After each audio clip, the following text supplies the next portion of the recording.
사랑하는 여러분, 빌립보서를 볼 때 우리가 꼭 기억해야 될 것은 바울이 죄수의 몸으로 감옥에 있을 때 썼다는 것을 기억해야 됩니다. 잘 아시는 바와 같이 빌립보서는 기쁨의 서신이라고 합니다. 참 아이러니하지요. 감옥에서 가장 참혹한 환경에 있는데 기쁨의 서신이라 그래요. 놀랍습니다, 여러분. 자, 기뻐하라. 이거는 명령령으로 되어 있거든요. 그런데 이 기뻐하라라는 이 명령령은 어떻게 보면 참 단순해요. 그렇죠? 그리고 또 어려울 것 같지 않아요. 그런데 실상은 그렇게 쉬운 단어가 아니에요. 그것을 수용하기가 그렇게 가벼운 단어가 아닙니다. 예를 들어서 주일 성수하세요. 헌금 생활 잘하세요. 봉사하세요. 헌신하세요. 섬기세요. 그러면 마음에 들지 않는다 할지라도 이를 악물고 딱 결심하면 할 수 있어요. 근데 기뻐하십시오. 이거 쉽지 않습니다. 쉽지 않아요. 왜 그럴까요, 여러분? 이 기쁨은 세상이 줄 수 없는 기쁨이에요. 사랑하는 여러분, 바울은 지금 옥중에 갇힌 상황이고 사형당할지도 모르는 그러한 환경 속에서 하나님께 고백한 것이 뭐냐? 기쁨이었습니다. 기쁨이었어요. 이 기쁨이 여러분들에게도 있으시기를 주의 이름으로 축원합니다. 그래서 바울은 확신 있게 말합니다. 빌립보 교인들이여, 당신네들이 지금 환난을 당하고 있지만 그 환난 중에서도 하나님 앞에 기뻐할 수 있다라고 얘기하는 거죠. 사실 빌립보는 로마의 축소판입니다. 빌립보를 보면 로마를 볼 수 있다 그랬어요. 사도행전 16장 21절에 보면 로마 사람들의 풍속이 나오고요. 그래서 그리스도의 복음이 정면으로 충돌한 도시가 바로 어디냐? 빌립보였습니다. 말씀을 보실까요? 시작. 빌립보에 이르니 이는 마게도냐 지방의 첫성이요 로마의 식민지라 그랬습니다. 로마의 식민지. 여러분, 옥타비아누스를 잘 아시죠? 고대 로마 초대의 황제 아우구스투스인데요. 이 빌립보를 어떻게 만들려 그러냐면 식민지로 건설을 할 때 로마의 영광을 빌립보에서 재현하고 싶었어요. 그래서 로마의 방식으로 살아갈 때 그 삶이 얼마나 번영될 수 있는지를 이 옥타비아누스가 보여주고 싶었던 거예요. 그래서 여러분, 빌립보를 보면은 이 문화적으로 행정적으로 이 로마의 색채가 아주 짙은, 그래서 일본의 영향을 우리가 받았을 때도 일본의 문화와 건축 방식 이런 것들이 많이 지금도 흔적이 남아 있어요. 수인선이 있었어요. 수원과 인천으로 가는 여러분 기차가 있었는데 지금은 없어졌지만 용인으로도 그 기차가 지나가서 이천 여주로 지나갔었어요. 그런데 지금 다 망가져서 없지만 그때 이 기둥들이요, 일본 사람들이 콘크리트로 했는데 얼마나 단단하게 했는지 몰라요. 여기저기에 건물의 양식이 많이 흔적이 남아 있어요. 그런 것처럼 로마의 식민지였던 이 빌립보가 로마의 흔적이 많이 남아 있는 거죠. 그러니까 로마의 가치관과 여러분 기독교의 복음이 정면으로 충돌하면서 갈등할 수밖에 없다라는 것이죠. 그래서 바울은 로마의 시민권을 얘기하면서 천국의 시민권을 얘기합니다. 로마의 시민권은 뭐예요? 빌립보에 살고 있지만 여러분 로마의 시민으로 살아가면서 그 권리를 향유하는 거예요. 자, 말씀 한번 보실까요? 시작. 그러나 우리의 시민권은 하늘에 있는지라 거기로부터 구원하는 자 곧 주 예수 그리스도를 기다리노니 그랬습니다. 사랑하는 여러분, 그렇다면 천국의 시민권은 무슨 의미일까요? 천국의 시민권, 이 말은 빌립보의 시대적 배경 속에서 이해해야 되거든요. 자, 천국의 시민권은 천국에 들어가는 조건이 아니라 이 땅에 살면서 천국 시민의 특권을 누리며 살아갈 수 있는 권리예요. 할렐루야. 빌립보에 살면서 로마의 권리를, 시민권을 가지고 향유하는 것처럼 우리가 이 죄악된 세상에 살지만 여러분 천국의 시민의 특권을 가지고 이 땅에서 승리하면서 사는 그런 권리를 말하는 거예요. 뿐만 아니라 빌립보서를 보면 이 땅에서 우리가 예수의 이름으로 승리하며 살아야 됩니다. 그런데 승리할 때도 있지만 때로는 살다 보면 어려움에 처하기도 하고 원치 않는 사고를 당하기도 하고 우리는 질병 때문에 고통을 당하기도 하고 정말 예기치 못한 어려운 일들로 인해서 탄식할 때 있어요. 애통하며 눈물을 흘릴 때가 많이 있어요. 정말 가족을 잃어버리는 슬픔을 당할 수도 있어요. 음주운전에 의해서 우리 가족이 죽음을 당할 수도 있어요.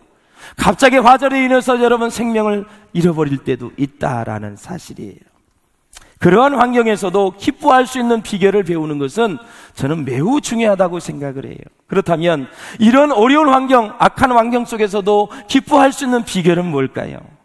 성경은 빌립보에서 말합니다. 주 안에서 기뻐하라. In Jesus Christ.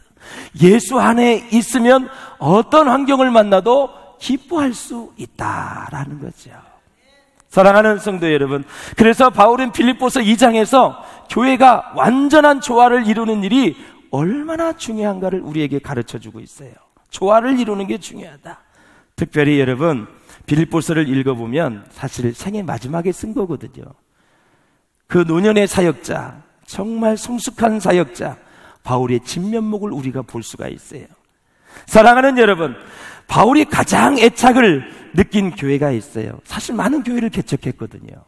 그리고 많은 편지를 썼거든요. 어느 교회에 가장 애착을 느꼈을까요?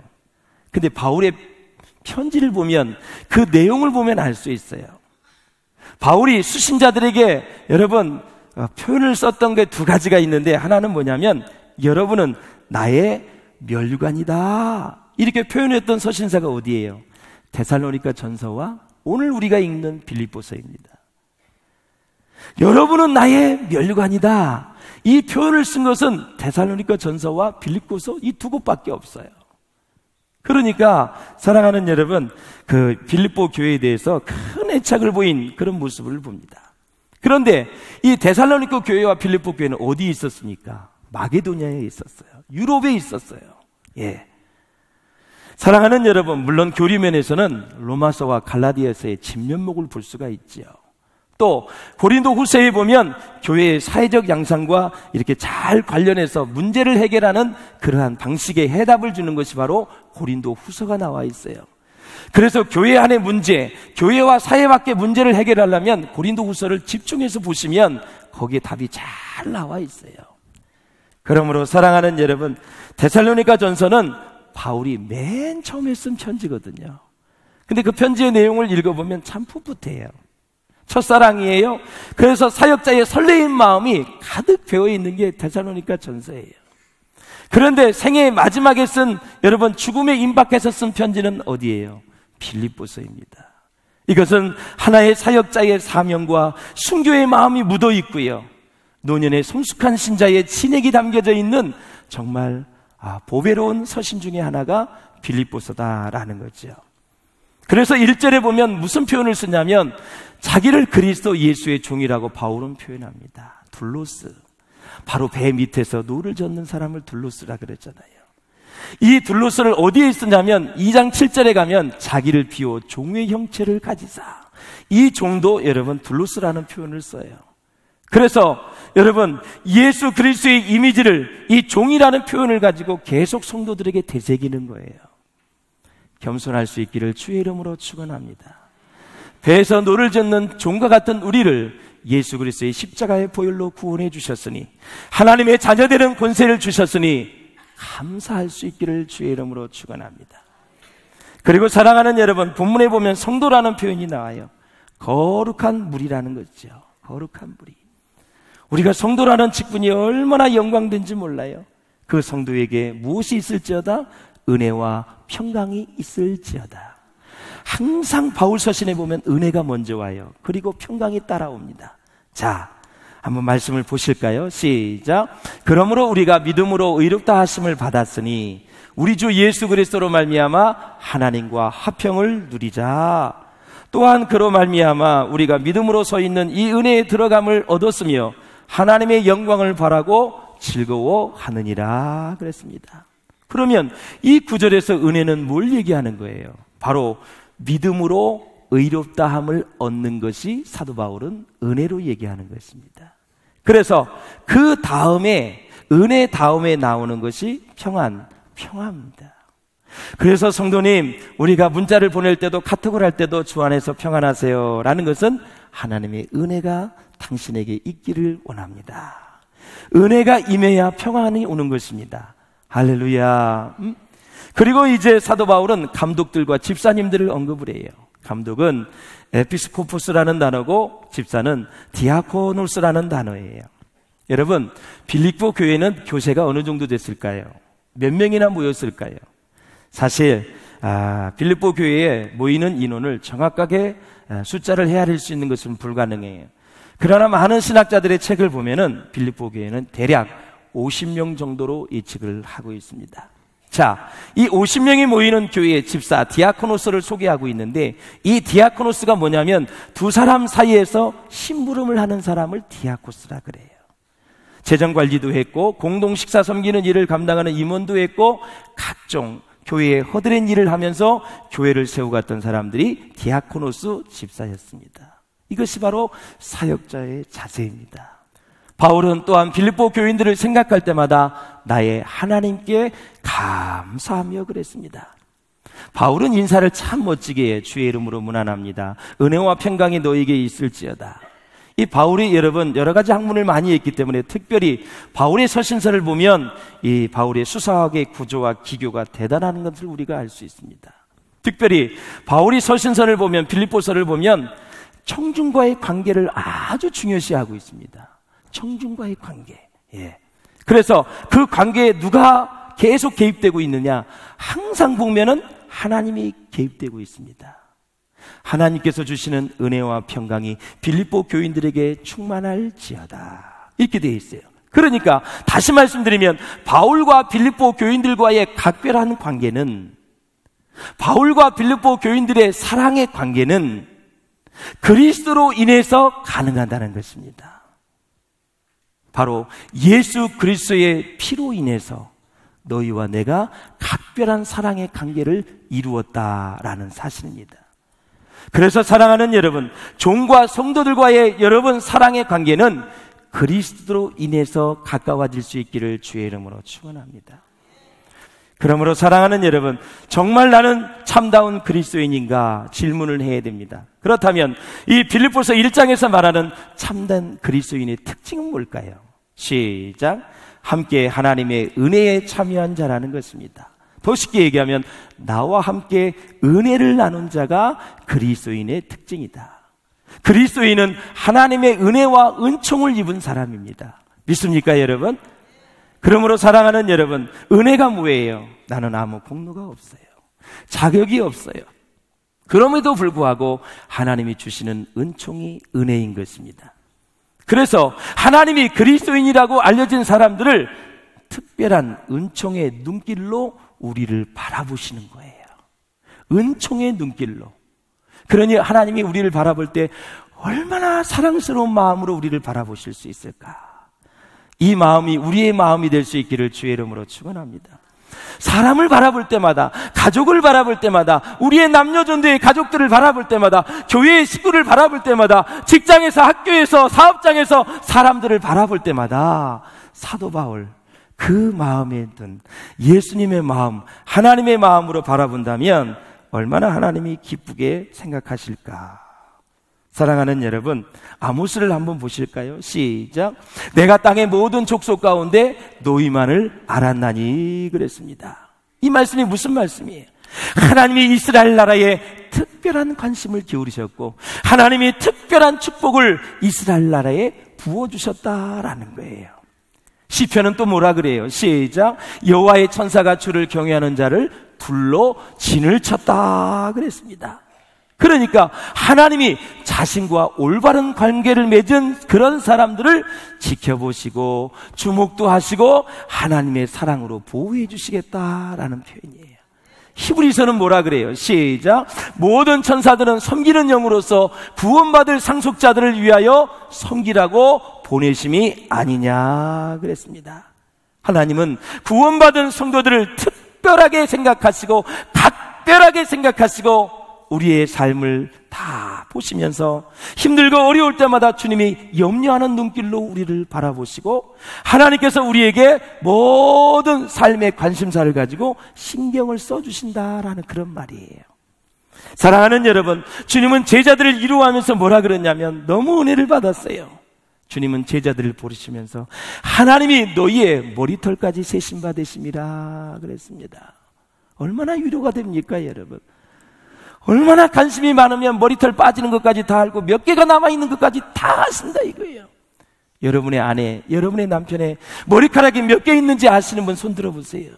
여러분의 자녀 부모의 머리카락이 몇 개 있는지 아시는 분 손 들어보세요. 그 남아있는 머리카락까지도 다 세시면서 각별하게 신경 쓰시고 각별하게 관심을 가지고 아버지의 마음으로 우리를 보듬고 가시는 분이 하나님이시다라는 거예요. 하나님이시다. 예? 그러니까 하나님은 우리에게 말씀하십니다. 그러니 사랑하는 나의 자녀들아, 근심도 하지 말고 염려하지 말고 두려워하지 말고 겁내지 말고 어떠한 일을 만나도 당황하지 말아라. 하나님이 얼마나 큰 관심을 가지고 쏟고 계시는지 알라라는 것이 바로 빌립보에 우리에게 주시는 메시지입니다. 사랑하는 여러분, 그렇습니다. 하나님이 이렇게 특별한 은총을 우리에게 주시는 이유가 뭘까요? 남보다 잘나서 그럴까요? 아닙니다. 아무 자격도 없고 공로가 없지만 하나님의 은혜를 받은 사람이기 때문에 우리가 이렇게 하나님의 관심을 받고 사는 것입니다. 여러분, 사랑하는 여러분, 우리는 죄값으로 반드시 죽어야 되는 사람입니다. 그 죄값으로 지옥에 가서 영원히 고통을 받아야 될 사람들입니다. 우리는 죄인으로서 우리가 뿌린 대가로 반드시 진노의 자식으로서 하나님의 심판을 받아야 되는데, 하나님은 우리에게 특별한 은혜를 주셔서 구원에 이르게 하셨고, 그 구원뿐만이 아니라 하나님이 우리를 대신하여 싸워주시겠다가 로마서에 말씀하고 있어요. 시작. 만일 하나님이 우리를 위하시면 누가 우리를 대적하리요? 그랬습니다. 이 말씀을 신뢰할 수 있기를 주의 이름으로 축원합니다. 새 힘을 얻을 수 있기를 바랍니다. 내가 하나님의 자녀되는 권세를 가졌다면, 내가 하나님의 아들, 딸이라면 누가 우리를 대적할 수 있겠느냐? 내가 하나님의 은총을 받은 사람이라면 어떠한 일이 있어도, 어디에 있든지 간에 무슨 일을 닥쳐도, 어떠한 고난과 어려움과 시험이 와도 하나님이 우리를 보호해 주시고 하나님이 우리를 사랑해 주시고 우리를 지켜주시겠다라는 것입니다. 성도가 뭐예요? 하나님이 하나님의 목적에 쓰시려고 우리를 구별한 사람이 성도입니다. 성물은 뭐예요? 이 종을 보십시오, 여러분. 이 교회에 있을 때, 이 종을 칠 때, 하나님 앞에 쓰임받을 때는 이것이 성물이 되는 거예요. 우리가 하나님 앞에 구별되어서 하나님 앞에 부름을 받아 하나님을 위해서 쓰임받은 존재로 딱 구별된 존재가 성도입니다. 여러분, 얼마나 은혜스러운지 몰라요. 성도는 그래서 세상 사람들의 습관을 따라 사지 말고 유행을 따라가지 말고 진리에 서서 말씀대로 살아가야 될 줄로 믿습니다. 그런데 이렇게 살고 싶지만 누가 공격을 하느냐? 마귀가 공격을 합니다. 공중권세 잡은 자 마귀가 계속해서 가정을 공격하고 교회를 공격하고 우리의 심령을 공격하고 마음을 공격하고 생각을 공격하고 우리의 삶을 막 공격을 해요. 넷째, 자기 희생을 하지 못하도록 하라. 그 사람은 언젠간 무너지게 되고 마귀의 밥이 될 것이다. 사랑하는 여러분, 날마다 하나님을 의지할 수 있기를 주의 이름으로 축원합니다.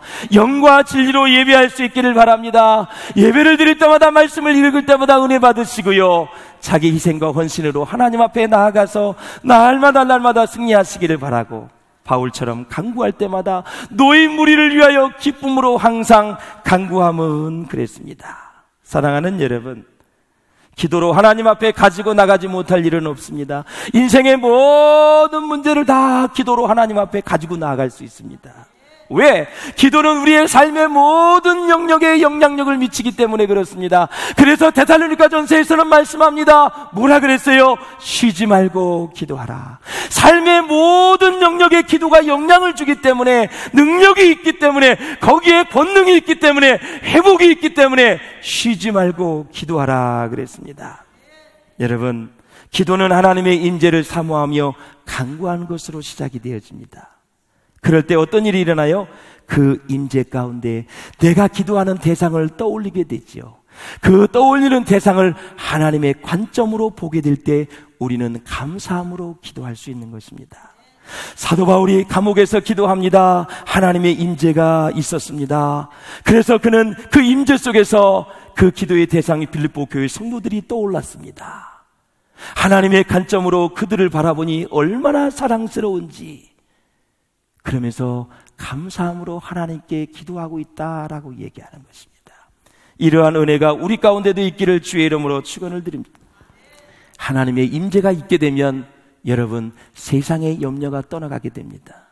하나님의 임재 속에 들어가게 되면 복잡한 문제가 잘 해결되어집니다. 하나님의 임재 속에서 늘 주님 앞에 기도하시기를 주의 이름으로 축원합니다. 날마다 여러분의 심령이 지성소가 될 수 있기를 주의 이름으로 축원합니다. 그러므로 사랑하는 여러분, 본문에 나오는 6절을 우리가 주목하면서 결론을 내리고 말씀을 맺겠습니다. 시작. 너희 안에서 착한 일을 시작하신 이가 그리스도 예수의 날까지 이루실 줄을 우리는 확신하노라. 아멘. 그렇다면 착한 일이 무엇일까요? 바로 빌립보 교인들이 복음을 받아들인 것이 하나님이 하신 일이다라는 것입니다. 그리고 착한 일은 하나님이 처음부터 끝까지 복음에 참여하는 빌립보 교인들의 헌신을 이끌어간다는 것입니다. 그러니까 쉽게 얘기하면 복음을 받아들이게 하신 것이 하나님이고, 믿음이 성장하여 하나님 앞에 헌신하게 하시는 분이 하나님이시다. 이것이 착한 일인데 언제까지? 주 예수의 날까지. 그 예수의 날은 파루시아 재림을 얘기하는 것입니다. 이 세상 마지막 때를 얘기하는 것입니다. 그 날까지 그 복음을 받아들이는 그 놀라운 역사가 이루어질 뿐만이 아니라 헌신하는 역사가 계속 이루어져서 주님이 오시는 그날까지 이 착한 일을 시작하신 분이 계속 이끌어가겠다라는 거예요. 할렐루야. 사랑하는 여러분, 그렇습니다. 그리스도가 없으면 구원도 없습니다. 예수님이 내 죄 위해서 죽어주신 줄로 믿습니다. 예수님은 나를 위해서 대신 형벌을 받으신 줄로 믿습니다. 우리 모두를 대표해서 예수님이 죽었기 때문에 바로 예수님을 믿으면 나도 죽게 되는 거고 십자가에 나를 못 박게 되는 것입니다. 그러므로 예수의 생명이 내 안에 있는 거고 내 안에 예수가 있는 것입니다. 그래서 그리스도인이 누구냐? 그 속에서 착한 일이 이루어지는 사람이 바로 예수 그리스도를 믿는 그리스도인이다라는 것이죠. 그러므로 사랑하는 여러분, 이 착한 일을 계속 이루어 나가려면 성령 하나님의 역사가 있어야 됩니다. 자, 성령 하나님의 역사를 쭉 제가 열거할 테니까 이런 징조가 있으면 성령이 여러분 안에서 역사하는 것입니다. 아, 내가 하나님 앞에서 죄인이구나. 나는 하나님 앞에서 잃어버린 자이구나. 하나님은 내 영적 존재의 실상을 보게 하시고, 또 성령님은 죄를 슬퍼하며 회개하는 자리로 나아가게 하시고요, 하나님을 향한 갈망을 내 안에서 창조해 내십니다. 그래서 늘 하나님을 갈망하게 만들고요, 그리고 하나님 밖에서 자기 중심적인 삶을 살아왔다는 것을 깨닫게 하세요. 아, 내가 중심적으로, 자기 중심적으로 살았구나, 이기적으로 살았구나, 그것을 깨닫게 하세요. 그리고 하나님을 알고 싶은 마음이 간절해지게 만드는 분이 성령님이세요. 또 나를 얽어매고 구속하는 죄에서 구원받고 싶은 마음이 간절해지게 만드는 분이 성령님이세요. 그리스도를 계시해서 우리로 하여금 보게 하시고요, 우리의 눈을 열어 십자가의 참된 의미를 보게 하시는 분이 성령님이세요. 죄도 용서하세요. 새로운 생명을 주세요. 내가 예수 안에서 새로운 피조물이 되었다는, 새 사람이 되었다는 것을 인식하게 만들어요. 과거에 즐겼던 죄가 싫어져요. 성경이 좋아져요. 기도하기 시작하여 120문도에 참여하여 기도 모임에 적극적으로 나아가게 되었어요.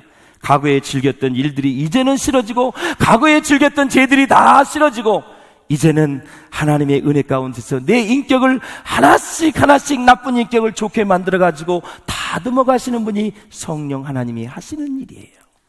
그래서 여러분, 교회를 뭐라 그런지 아세요? 하나님의 작업장이다, 이렇게 얘기해요. 그리고 그리스도인은 뭐라 그런지 아세요? 하나님이 만드시고 빚으시는 작품이다, 이렇게 얘기하는 거예요. 말씀을 맺겠습니다. 사랑하는 여러분, 우리의 고난과 환난이 올 때, 내가 정말 물질을 잃어버릴 때도 있어요. 직장을 잃어버릴 때도 있어요.